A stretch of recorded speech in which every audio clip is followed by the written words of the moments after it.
Hi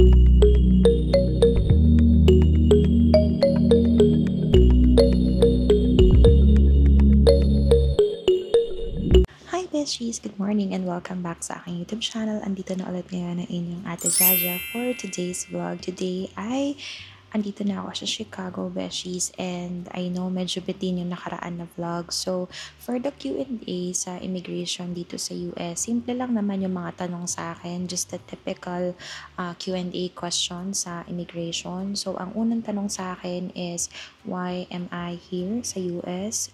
So, sino yung pupuntahan ko? Paano kami nag-meet ng boyfriend ko? Is it online app, dating app, or whatever?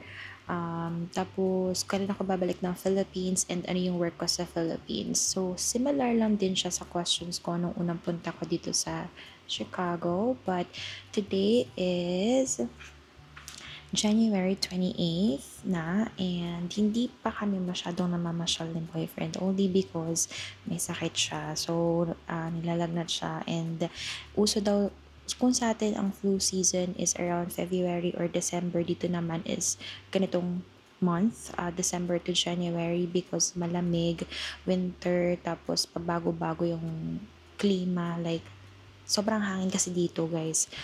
Iba yung lamig dito kasi nga windy city. Tapos basta iba yung lamig as in, alam nyo ba, nung lumabas ako ng airport, talagang sobrang pawisan ako sa airport kasi naka-jacket na ako. Ang tagal ng luggage ko.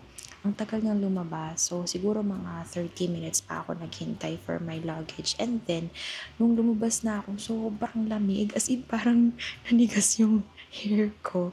Kasi nga, kasi parang, syempre, napawisan. Tapos, parang mag-yellow na yung hair ko. Sabi ko, oh my God, sobrang lamig. Tapos nakita ko umuusok na yung bibig ko, yung paghinga ko. Tapos, tawag dito, medyo natagalan din si boyfriend na, na dumating. So, but anyway, okay naman yung temperature. So far, hindi pa naman ako sinisipon. Thank you sa Beroka kasi lagi ako uminom ng vitamins. But of course, hindi pa rin kasi ako nagsistay ng matagal sa labas. Kaya hindi ko pa rin siya alam if I'm a little scared na kung paano magre-react yung katawan ko sa lamig. Kasi yung na-experience ko lang ng lamig nung lumabas ako ng airport. Other than that, wala na. So, anyway, so yung chika ko lang naman sa inyo is pagdating, actually before ako pumunta dito, sinasabi na niya sa akin na meron siyang gift sa akin. Kasi diba I'm turning 30 on February. And 30 na ako guys. Oh my gosh, I cannot believe na 30 na ako. Kasi parang I don't feel like I'm 30 years old yet. Pero wala lang, iba lang yung feeling. Siguro makaka-relate dito yung mga 1995 na babies or yung mga kaka-30 lang. It feels different because yung ibang generation kasi pagdating ng 30 parang ang tanda mo na. But in reality, it doesn't feel that you're old.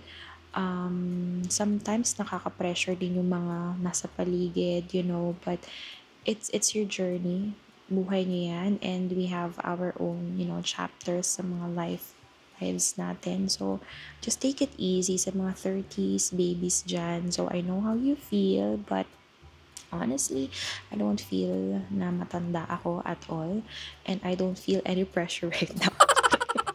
This universe anyway. But yeah, in reality, I really don't feel, I'm just enjoying life. There's still a lot of things that I want to do in life. I still want to travel more. There's a lot of things I want to accomplish for myself, for my family. Sa Philippines, diba yung bahay namin? So, marami pa. I'm not in a hurry sa mga bagay-bagay. I used to be, not gonna lie, I used to be. Kasi syempre, nung kabataan natin, parang okay by the end, by the time na 25 ako, by the time na ganito. And it's just, I don't want to put timeline at all sa life ko na kasi medyo nakaka-stress siya.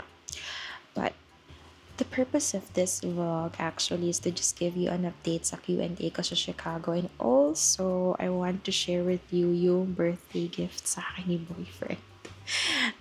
I'm just using mic here kasi I'm trying to be quiet dahil si boyfriend niya masama pa yung pakiramdam. So, share ko lang sa inyo. Alam ko na may regalo siya sa akin before pa ako pumunta dito. Actually, I was a little bit stressed then and sinabi niya sa akin na huwag ka na ma-stress kasi binilhan naman kita ng gift. Pagpunta mo dito, makikita mo. So parang to me, I was wondering, ano ko yung regalo niya sa akin? But medyo may guess ako, but of course, hindi ko naman siya pwedeng, ayoko masaktan na yun yung regalo niya sa akin, tapos hindi naman pala. Kasi ito talagang camera na to, it's very expensive. I've wanted to have a Polaroid camera since I was little. Ang nag-inspire sa akin is yung tito ko. Kasi nakita ko yung mga pictures niya dati nung inayos namin yung photo album sa bahay, Kakangmulo. If may Ate Jazz, may Kakang Oni, and my family and my mama is watching. Ang kaka talaga, ang Kakang Mulo yung nagpa-inspire sa akin with Polaroid cameras because I remember when we were trying to fix the photo albums and collect all the photos from his previous work and travels, there are these tiny pictures na nakuha from Polaroid camera, and since then I know Instax has this Polaroid camera but I was still undecided if ano ba yung kukuhanin ko kasi during that time yung Polaroid camera lang is yung kapag nagpicture ka automatic na nagpiprint, and then Instax Mini Evo came out and I was so happy. I really wanted it so bad, beshies, na once ko lang siya nakwento kay boyfriend actually. Once ko lang siya nakwento na sobrang tagal na nun, nung binanggit ko sa kanya na sabi ko, I want to have a mini Instax Evo. Sabi ko, pinag-iipunan ko siya. Mahal kasi siya, beshies, parang mga around 10 to 12K siya, diba? Tapos ang mahal pa ng film niya, parang yung 10 pieces ng film is 500 pesos. So yun lang yung one time na kwento ko yun sa kanya. I think hindi pa nga kami nagkikita nun nung sinabi ko sa kanya yung about sa camera. And same with Hugsy Beshies. If you've watched yung mga dati kong vlogs, binigyan din niya ako ng Hugsy, pero once ko lang din binanggit sa kanya yun. So dun ko na-realize na parang very important yung listening talaga sa relationship. Like, if he really listens, 'di ba? You don't need to ask for it, talagang eventually, 'di ba, ibibigay niya rin sa'yo. Chusera. But anyway, so yun, I really wanted to have the Instax Mini Evo, but since it's around 12K, out of my budget talaga siya, beshies, and given na bago pa lang yung camera ko now, which is yung Osmo Pocket 3, right? And there's still a lot of things na pwede kong paggastusan ng 12K. Anyway, so ayan, pagdating ko dito, sabi ko, hala, naka-gift wrap yung camera and then yung nasa ilalim ng Christmas tree. Tapos, sabi ko, kailan ko siya pwede buksan? Tapos sabi niya, hintayin ko lang daw yung queue niya. Kasi syempre, ayoko naman pangunahan na buksan. Tapos, yun para display lang, diba? Tapos, nung sabi niya sa akin, sige, buksan mo na.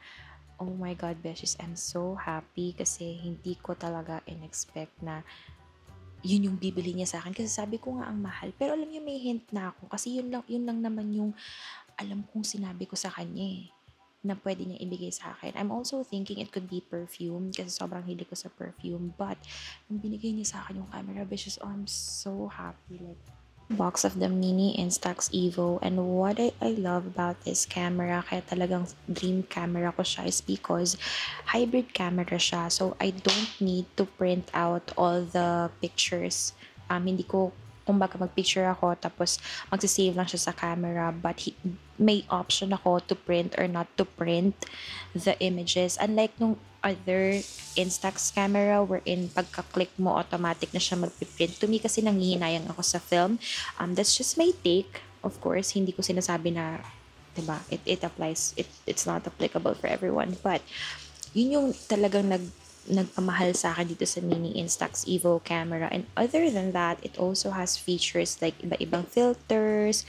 Tapos, basta ang ganda lang talaga niya. Tapos, hindi lang yun. But you can use this to print photos from your phone to the camera. Oh, tas ang isa pa niyang feature na talagang sobrang gusto ko is pwede ko siya i-transfer to my phone. Pwede ko rin siya lagyan ng memory card. So, from memory card, kailangan nyo lang bumili ng memory card reader to your phone. And then, matatransfer nyo na yung photos from there. So, yun. You can also connect it to your phone, do the live view. But, Yun yung mga features ng camera that I really love. Actually, yung gift wrap. Yung isa naman, the gift wrap is this Instax na bag. So, yun. And other than that, meron din siyang binili na film. Yung film, like yung sprinkles na film. Ito siya. So, talaga guys, sobrang happy ko. Kasi, diba, alam mo yun, parang I don't wanna expect talaga sa gift. But then, the thought that naalala niya nung sinabi ko na I really wanted to have the Instax Evo, it really melts. Sobrang happy ko talaga guys. I can't explain how happy I am right now with this camera. But anyway, so pakita ko lang sa inyo yung binili na film ni boyfriend. So ito yun, yung sprinkles. Nagfo-focus ba? Sana nagfo-focus, diba? So it's the sprinkles Instax Mini na 10 film. And so nag-order na lang ako sa Amazon ng memory card. Kasi hindi naman din familiar si boyfriend dito sa camera na to. So, hindi niya sure kung anong dapat na bilhin na memory card. So, I bought the 128 gig na memory card. Tapos, bumili na rin ako ng memory card reader. Actually, mas mura sa Pinas. Mas mura sa Pinas. Like, way cheaper kung sa Lazada ako bumili. But, of course, I really want to use it na. So, bumili na ako. And then, bumili na rin ako ng 2 extra more film. So, around 40 pictures. But I still have 9 pictures dito na natitira sa camera ko. So, pakita ko sa inyo yung camera, beshies. So, this is my camera, beshies. So, yeah, this is my mini Instax Evo camera. And then, eto siya sa likod.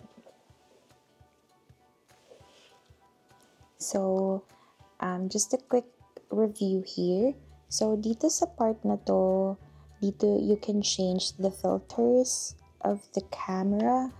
And then here, dito nyo makikita yung mga kinuha nyong pictures. Tapos, dito pwede kayo mag-click. And ito din, pwede nyo din siya i-press for shutter para you can do selfies. And, yeah, you can, meron na siyang free na ganito para suot nyo lang siya sa leeg nyo, ganyan. Tapos, meron din siyang zoom option. Meron siya, pwede siyang mag-zoom ng pictures or anything. Tapos, dito yung on the top sa gilid. Ayan, diba?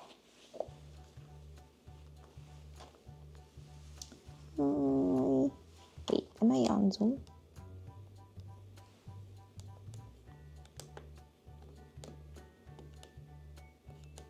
Okay, I'm not on zoom, but here, look.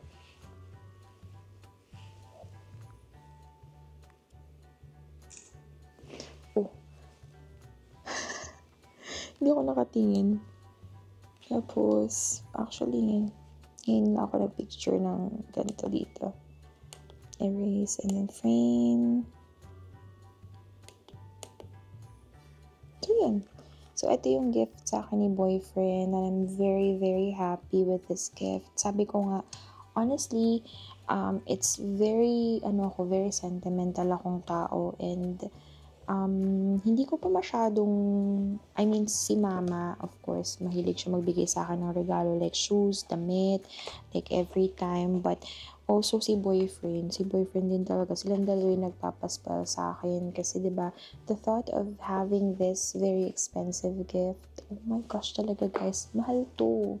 Mahal to guys for me. Namamahalan ako dito and yun lang, parang hindi ko lang din in-expect that this is the gift that ibibigay niya sa akin. Oh my gosh, parang when I got this gift, parang dun ko na-realize na, nakikinig siya sa mga kwento ko. Obviously nakikinig siya, but you know what I mean? Like, he pays attention to all the little details na binabanggit ko. So, ayun lang, I'm really happy right now. And I just really want to share that yung mga ganap namin lately dito. Kahapon nagluto na ako ng adobo kasi nga sabi ko wag na lang kaming mag-order ng food. But later he will order Chipotle. Actually, I'm still up to date with the what I eat in a day videos, but hopefully gumaling na si boyfriend para makapasyal na kami. And not only para makapasyal, but I just really don't want to see him na ganito na may sakit. But anyway, really happy with this surprise na I've never had Instax. I've never held an Instax before. I always go to photo line para lang makita na ano yung camera na gusto ko. So when I saw that this was the camera he gave me, oh, sobrang saya ko talaga, guys. I cannot explain how happy I am right now. But yun lang naman, that's my chismis for today. I just want to keep you up to date with my ganap dito sa US. Other than that, I'm going to stay here for a really long time. Really long time, gusto niyo yun? Hala, pero uwi pa naman ako ng Pinas. But I'm just gonna stay here for a long time. Kaya parang sabi ko nga kay boyfriend, I know he's a little bothered that hindi kami nagtra-travel right now. But sabi ko nga, I'm staying here for a long time naman, uy. As long as he feels better, then that's what's important sa akin. That's our vlog for today, beshies. Hope you guys enjoyed. Do not forget to hit like and subscribe sa aking YouTube channel. Follow and like my Facebook and Instagram page as well. Ang link ay nasa description down below. Stay safe, stay happy, and stay healthy sa inyo sa inyong buong family. God bless us all and see you on my next vlog.